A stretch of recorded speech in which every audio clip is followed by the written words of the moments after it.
So, kumatay kami ng baboy dahil birthday na naman ngayon ni Ramon. Kasi nung isang araw, kumatay kami ng manok na marami. Ngayon baboy.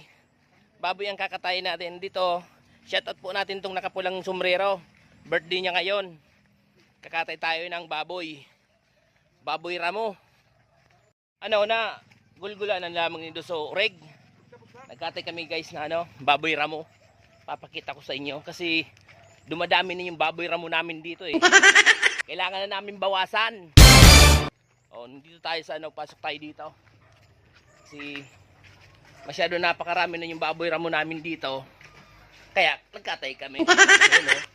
Yung malaki palang kinatay ninyo. Yes. Yan o. Birthday kasi ni Ramon, kaya nagkatay kami ng baboy Ramo. Mon, happy birthday.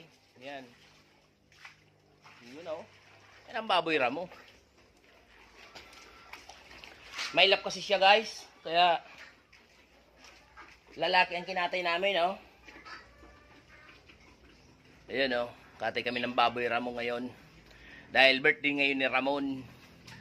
Ganito kami dito sa farm. Ito. Ang dami pa namin ditong alagang manok. Isa pang baboy Ramo. O, yan, no? Nagkalat lang ang baboy Ramo dito sa amin. O, ano? Okay na yan? Saan mo niyan kasi ang daming ubo, sina Gina naman yan. Ayan guys. Katay tayo ng baboy Ramo.